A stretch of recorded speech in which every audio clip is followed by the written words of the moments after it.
that the issues that divide America, here we are in a country that's falling apart, and the average person only understands maybe one or two effects of the real problem, and not the cause of the problem, just one or two of the effects. This is why we have, for example, the Tea Parties. The Tea Parties see the profligate spending of our government, and so they are headed over there. And then we have others who, for instance, get their focus in on abortion. Now, all of these are indeed problems, but they're primarily the effect of the major problem. And the issues that divide America, as I tell my pastor and others, are not political at all. There's nothing political in what is happening in America today except what's being made political by the ones who want it to be that way. The American Foundation, primarily, your goal is to be essentially training, equipping, bringing things to light to whom? Well, of course, to the public. We need the public to know. But primarily, we want to tell the politicians that what they're doing and what we want them to do is a spiritual issue as opposed to a political issue. That because the problems are have to do with morality, and that they then need to be encouraging the input of Christian men and women, and primarily the pastors of churches who right now appear not to have a clue. On all these issues, you say they're moral. And so you say it's important to you to explain that to politicians, that they would actually understand that they have to look at these things and deal with them on a moral basis. Most people, and I think you would agree with me, the vast majority of the public probably believes that a spiritual dimension or a biblical moral view ought to be excluded from public policy. What do you think? Do you think that's true, that people think that way generally? If you want a cataclysmic finality to the United States, well, you just follow that lead. The problem. Well, let's look through the issues here.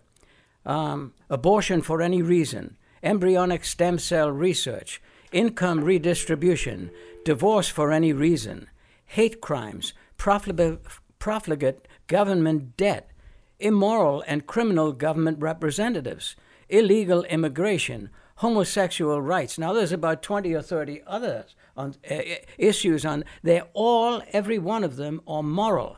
And again, what do the politicians do? They tell the pastors and they tell the Christians, no, you shouldn't be involved in this because this is political, and according to your 501c3 structure set up in the churches, then you shouldn't be involved in that. And of course, the pastors, on the other hand, appear to be glad that it's being called political, because they don't then have to become involved either.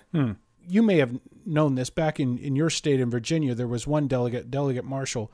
He was asked some questions recently, and his response was one from a biblical frame of reference. And as soon as he did it, he basically got shot from every direction. One of the things we see in the recent news is Rand Paul answered a question based upon his perception and his understanding of what the Constitution says with regard to the civil rights statutes. And so he spoke something with substance, with a frame of reference that ultimately goes back to the Bible and structures of authority. He got shot from every which way. How do you think that needs to be dealt with? Well, the way I would deal with that is, number one, enlist the pastors. The pastors can enlist, each of them, at least 200 plus people. Okay. And if we had, at any one of our polling stations, if we had, say there's 10 churches in our community, and each of them produced 200 people, we'd have a great involvement in our political system that we don't have now. And again, the major thing here is two things. Number one, get the pastors to understand that they have been equipped. This is what the Bible says the church was made for. It was equipped to bring people out of the world system, the political system, and send it back into the world as a spiritual group. and they are fully equipped to deal with these issues in the political system, and the pastors need to recognize that. And additionally, now, the politicians need to recognize that what they're doing, they can't have any effect on spiritual issues. These guys need spiritual counseling themselves, most of them. And so we've got a government that's actually morally falling apart. And here they are dealing with the moral issues of our day, and they're going to, quote, fix them, unquote. So obviously we're going to, based on what you said, we're going to be able to forecast our future in America. Absolutely. If we do not deal with these issues from a, what you would prefer, a biblical worldview, from a spiritual, moral, biblical basis, basically on the basis of the way the founders of our nation looked at things, we can forecast catastrophe, I guess, in every aspect of America. What kind of things can you think of that you see catastrophe because of this? Well, you know, look at our bedrock society. I came to this country in 1950. In 1950, we had, let's see, as I remember, we had about 70% of people went to church. And then 20 years later, in 1970, excuse me, that was in 1950. In 1970, somewhere about 60% went to church. And then in 1990, about 55. And of course, in 2005, we're down into the 40s. That was now. If you go out another 20 years, you're going to be down in the 30s, and then another 10 years after that. And now that's just one direction for. That's a direction to the poor. It's a direction toward a current destruction of the entity that upholds morality. Okay. Then you take the other one, a two-parent workforce. So that every household that had two parents working in 1950 was less than 4%. And then in 1970, it was somewhere around about 14%. And then in 1990, it was up to 45%. And then in 2005, it's up to 70%. Of course, that all for every choice, there's an effect. And we can see what the effect is. We're seeing it every day. Take a look at divorce.